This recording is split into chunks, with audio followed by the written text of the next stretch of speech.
Mis compañeros y yo somos estudiantes de la Universidad Autónoma de Tlaxcala, Campus Calpulalpan, en la licenciatura en nutrición. Actualmente nos encontramos cursando el tercer semestre. El día de hoy nos tocó ser el equipo número 1 con el tema de enfermedades transmitidas por alimentos o también conocidas como ETAs.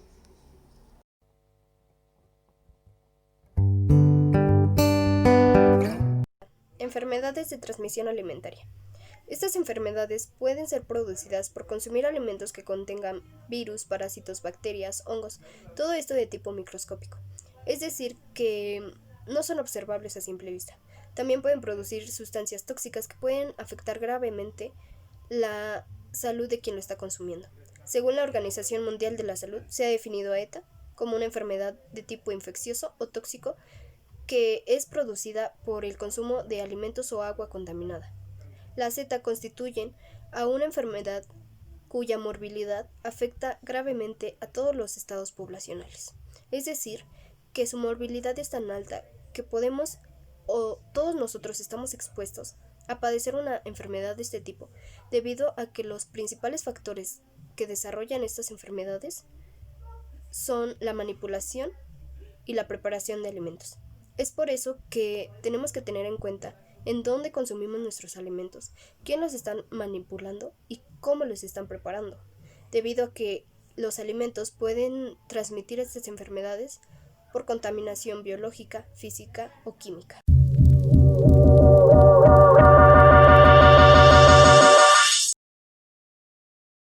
El tipo de enfermedades transmitidas por un alimento, una de ellas es la infección, el cual es la presencia y multiplicación de microbios en el tejido hospedero, después de la ingestión de un producto contaminado.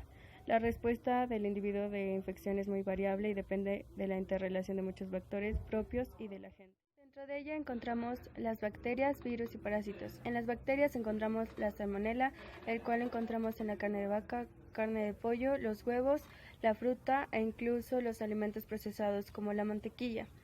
La Listeria monocytogenes la encontramos en la leche, productos lácteos no pasteurizados. El Campylobacter jejuni la encontramos en la leche sin pasteurizar, carnes o aves crudas o no cocidas completamente. En los virus encontramos la hepatitis A, en donde está presente en las frutas sin pelar, en las verduras o mariscos crudos. El norovirus lo encontramos en los vegetales con hojas como la lechuga, las frutas secas o los mariscos. El rotavirus lo encontramos después de la ingestión de alimentos contaminados como mariscos, ensaladas o hielo. Dentro de los parásitos está la Trichinella spiralis, el cual es por el consumo de carne de cerdo o embutidos que contienen la larva esquistada de este parásito. La nicasis está en los peces y calamares. La intoxicación es una afección ocasionada por el consumo de toxinas o productos químicos nocivos originados por microbios que han contaminado los alimentos. Dentro de ella encontramos el Clostridium botulinum, en donde están los alimentos enlatados, los productos vegetales bajos en ácidos, tales como las habichuelas o guisantes verdes, maíz o remolacha. También encontramos el Staphylococcus, en donde tenemos la carne, productos de ave, huevo, ensaladas como las de huevo y atún, pollo, papa y macarrones. También encontramos los productos de panadería como la pastelería rellena con crema, los pasteles con crema, leche y productos lácteos. Otro es el Bacillus, en donde encontramos en la carne verduras cocidas, arroz, sopa y leche. La toxinfección o toxicoinfección es el resultado del consumo de algún alimento que contenía gran cantidad de gérmenes que después de ser ingeridos producen toxinas en el intestino y provocan una enfermedad. Este concepto hace referencia a la acción patógena de los microorganismos que puede ocurrir a través de los mecanismos. La infección, la intoxicación, los síntomas de los dos son similares. Cuando se informa sobre un brote en un establecimiento cualquiera, si aún no se ha identificado el agente causante, que esto puede tardar varios días, se debería usar el término toxinfección alimentaria. porque esto puede ser provocado por una bacteria o virus. Entonces esto podría ser una infección o por una toxina de origen bacteriana, que esta puede ser por una intoxicación.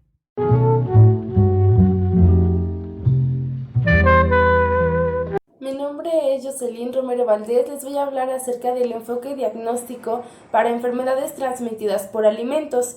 Bueno, pues las enfermedades transmitidas por alimentos pues se producen por la ingestión de alimentos o bebidas contaminadas con microorganismos patógenos que afectan la salud del consumidor de forma individual o colectiva, ya sea una persona o a todas las que estén en contacto con dicho contaminante y con dichos agentes patógenos. Sus síntomas más comunes son la diarrea y el vómito, pero cabe destacar que asimismo existen otros síntomas que podrían ser como por ejemplo el choque séptico, la hepatitis, cefaleas, visión doble, fiebre, entre otras. Bueno, la incidencia de enfermedades es un indicador directo de la calidad higiénico-sanitaria de los alimentos y se ha demostrado que la contaminación de estos puede ocurrir durante su procesamiento o también en el empleo de materias primas contaminadas.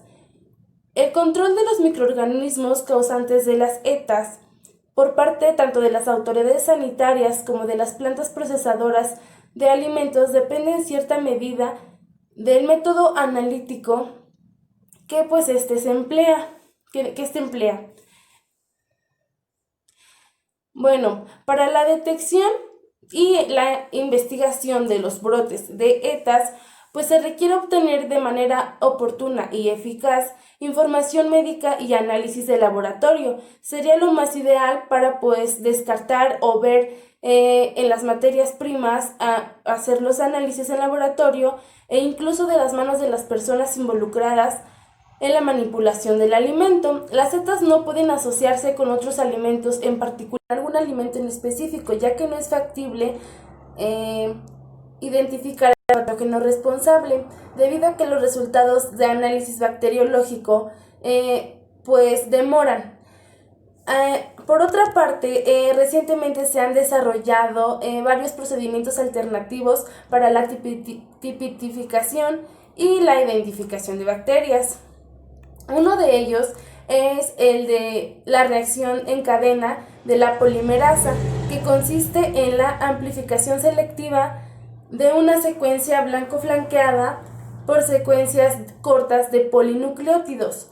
Estos son llamados indicadores. Bueno, el éxito de la implementación básicamente es identificar o lograr la identificación de microorganismos causantes de enfermedades transmitidas por alimentos, y asimismo pues tener en cierta forma la manera de prevenir y tener un diagnóstico específico y concreto de estos. La verdad sería lo mejor pues identificarlos y tratarlos y prevenirlos más que nada. Eso sería todo. Muchas gracias.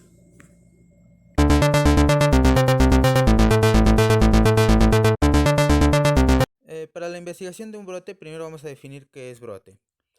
Un brote es una clasificación usada en la epidemiología para denominar la aparición repentina de alguna enfermedad debido a una infección en un lugar en específico y en un momento determinado. Un ejemplo más claro de esta situación es cuando se produce una intoxicación o una infección alimentaria.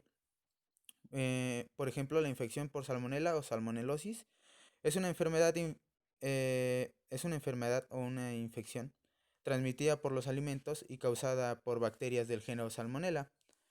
La mayoría de las infecciones se contraen a través de los alimentos contaminados, pero generalmente en caso de la Salmonella, generalmente es por alimentos de origen animal.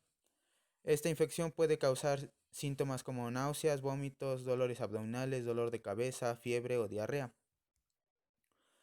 La hepatitis es la inflamación del hígado y esta es causada igual por una infección alimentaria. Esta puede ser crónica o aguda.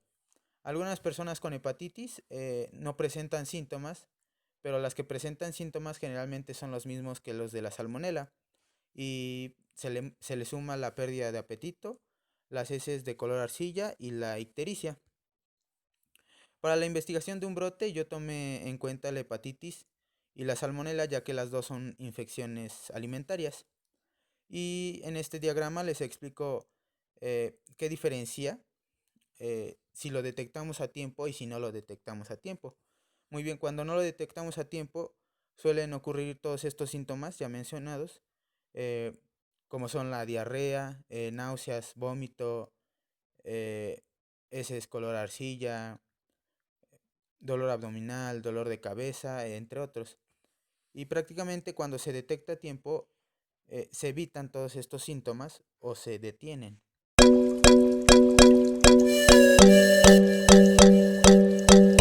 Mi tema es factores relacionados en ETA causadas por microorganismos, microorganismo-alimento. Algunas de ellas son fallas en la cadena de frío de alimentos potencialmente peligrosos, conservación de los alimentos tibios o a temperatura ambiente, fallas en los procesos de cocción o calentamiento de los alimentos, manipuladores con escasas prácticas de higiene personal, fallas en la limpieza de utensilios y equipo de cocina. Algunas otras son las prácticas inadecuadas de almacenamiento, uso de utensilios o recipientes que contienen materiales tóxicos, adición intencional o accidental de sustancias químicas tóxicas en los alimentos, utilización de agua no potable y contaminación de las manos del manipulador por haber realizado alguna reparación o limpieza de residuos. En los factores de contaminación encontramos las sustancias tóxicas, que estas pueden ser contenidas en el propio tejido animal o de las plantas, como por ejemplo son las toxinas marinas, las setas y los hongos. Sustancias tóxicas añadidas de manera intencional, como pueden ser las plaguicidas, residuos de limpieza, residuos de materiales de empaque y residuos de tuberías.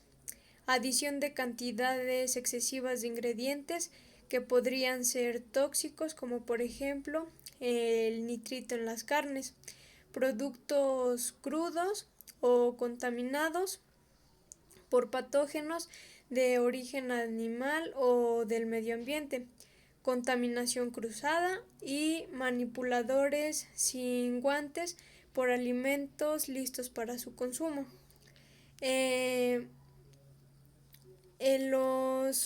También tenemos factores de supervivencia y proliferación. En los de supervivencia encontramos el insuficiente tiempo y temperatura durante el proceso de cocción, la inadecuada acidificación y la insuficiente descongelación de insuficiente cocción. En la proliferación encontramos el enfriamiento lento, la inadecuada conservación en frío o en caliente, el almacenaje en frío durante un largo tiempo o periodo y insuficiente acidificación. Eso es todo por mi parte. Gracias.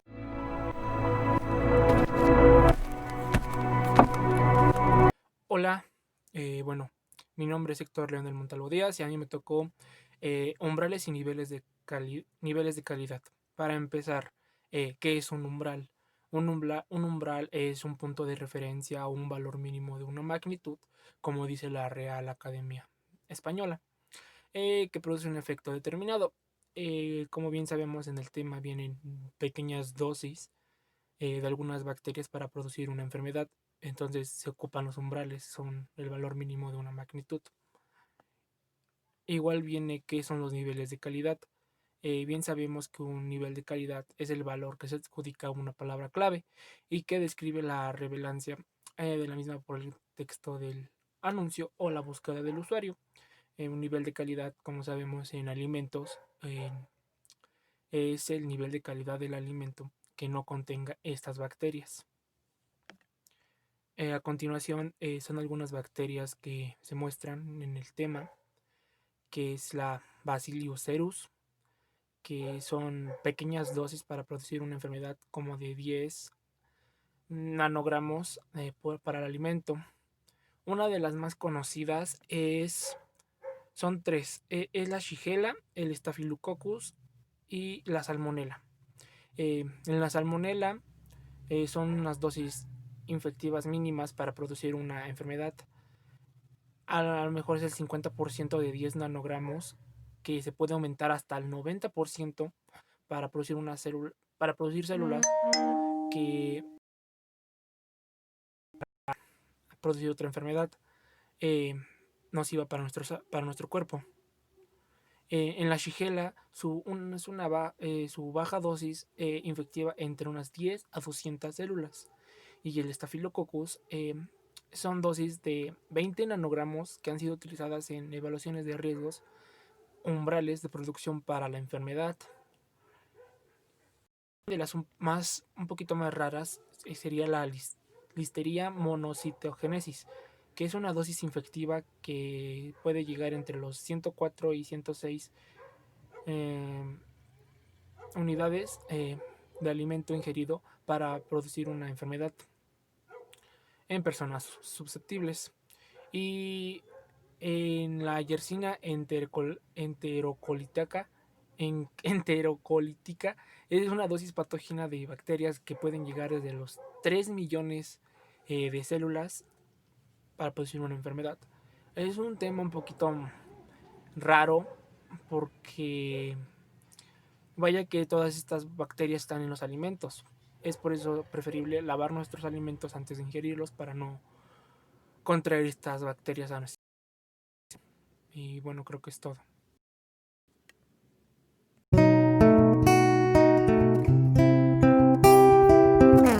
Las intoxicaciones alimentarias pueden ser agudas, subagudas, crónicas o recidivantes. La aguda consiste en la aparición de un cuadro clínico patológico, a veces dramático, por la exposición de corta duración mediante una o varias dosis y con una absorción muy rápida de menos de 24 horas. El patógeno o el factor que provoca esta infección puede ser el virus los virus o las bacterias. La subaguda o subcrónica significa de un menor grado de aparatosidad de la intoxicación. Puede producir algunos trastornos a nivel biológico.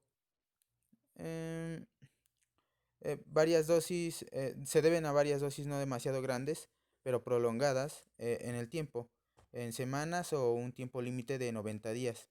Y esta también es por virus, bacterias. La crónica se produce como consecuencia de la repetida absorción de un tóxico, siendo el tiempo de exposición especialmente alto, de mayor a 90 días. A veces esta intoxicación se produce por la absorción de cantidades pequeñas de un agente tóxico. Y la recidivante es la repetición de intoxicaciones que conducen al individuo a estados de deficiencia biológica. Muy bien, para concluir ya con toda la información dicha, bueno, que ya vimos anteriormente, podemos concluir que una enfermedad alimentaria eh, es ocasionada al consumir alimentos contaminados por bacterias, virus, hongos o parásitos. Que estos se acomodan en nuestro cuerpo, se reproducen y nos ocasionan alteraciones o síntomas como las náuseas, el vómito, el dolor de cabeza, el dolor abdominal, la diarrea, la fiebre, eh, cólicos, alergias y malestares